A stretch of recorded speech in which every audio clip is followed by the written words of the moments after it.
जब हम किसी को प्रणाम करते हैं, उन्हें नमस्कार करते हैं या हमें कोई प्रणाम करता है, तो अनायास ही हमारे मुंह से निकलता है खुश रहो, गॉड ब्लेस यू, सदा सुखी रहो।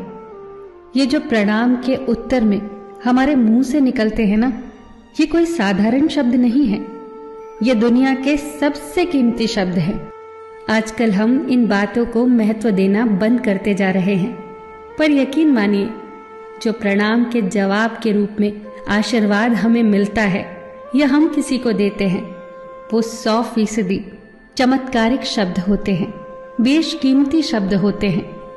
एक बहुत प्यारी कथा कहने जा रही हूं। महाभारत का युद्ध चल रहा था। एक दिन दुर्योधन के व्यंग से आहत होकर भीष्म पितामह यह घोषणा कर देते हैं कि मैं कल पांडवों का वध कर दूंगा। इस घोषणा का पता जैसे ही पांडवों को चलता है तो उनके शिविर में बेचैनी बढ़ जाती है। सभी को भीष्म पितामह की क्षमताओं के बारे में पता था, इसीलिए सभी अनिष्ट की आशंका से परेशान हो जाते हैं। तभी श्री कृष्ण द्रौपदी से कहते हैं, तुम अभी मेरे साथ चलो। श्री कृष्ण द्रौपदी को लेकर सीधे पितामह भीष्म के शिविर में पहुंच जाते हैं। श्री कृष्ण स्वयं तो शिविर के बाहर खड़े हो जाते हैं, पर वो द्रौपदी से कहते हैं कि अंदर जाकर पितामह भीष्म को प्रणाम करो। जैसे ही द्रौपदी ने शिविर के भीतर जाकर पितामह भीष्म को प्रणाम किया, तो पितामह भीष्म के मुख से द्रौपदी के लिए ये आशीर्वाद निकला, अखंड सौभाग्यवती भव।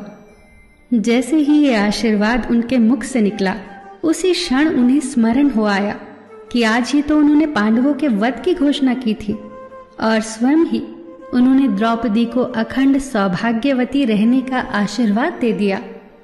फिर पितामह भीष्म ने द्रौपदी से पूछा, पुत्री, क्या तुम इतनी रात को यहाँ अकेली आई हो या तुम्हें यहाँ श्री कृष्ण लाए हैं? तब द्रौपदी ने कहा, जी पितामह, और वो शिविर के बाहर ही खड़े हैं। शिविर से बाहर निकलकर दोनों ने एक दूसरे को प्रणाम किया और पितामह भीष्म ने कहा, मेरे एक वचन को मेरे ही दूसरे वचन से काटने का काम केवल कृष्ण ही कर सकते हैं। शिविर से वापस लौटते समय श्री कृष्ण ने द्रौपदी से कहा, तुम्हारे एक बार जाकर पितामह को प्रणाम करने से तुम्हारे पतियों को जीवन दान मिल गया है।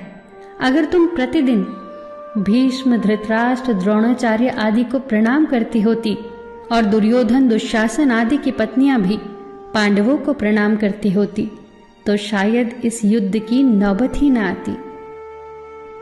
जो हर घर में कलह कलेश का वातावरण रहता है, वो कहीं न कहीं इस बात के मूल से जुड़ा है कि हम संस्कार भूलते जा रहे हैं। हम जाने अनजाने अपने बड़ों की उपेक्षा करने लगे हैं। याद रखना कि हर चीज पैसे से खरीदी नहीं जा सकती, और ये भी याद रखना कि हर बात का जवाब गूगल से नहीं मिलता। उसके लिए बुजुर्गों के पास भी बैठना पड़ता है। शरीर की खुराक के साथ साथ हमारी आत्मा को भी खुराक चाहिए, जो संस्कारों से हमें मिलती है। हम भूलते जा रहे हैं आशीर्वाद के महत्व को। आशीर्वाद एक कवच की तरह होता है, जो हर बाधा से हमारी रक्षा करता है। कितनी सुंदर बात कही है किसी ने। प्रणाम अनुशासन है, प्रणाम शीतलता है, प्रणाम आदर सिखाता है, प्रणाम से सुविचार आते हैं, प्रणाम झुकना सिखाता है, प्रणाम क्रोध मिटाता है, प्रणाम आंसू धो देता है, प्रणाम अहंकार मिटाता है, प्रणाम हमारी संस्कृति है। आप सभी को मेरा सादर प्रणाम। फिर मिलेंगे दोस्तों अगली वीडियो के साथ। तब तक के लिए अपना ख्याल रखना और हमेशा मुस्कुराते रहना।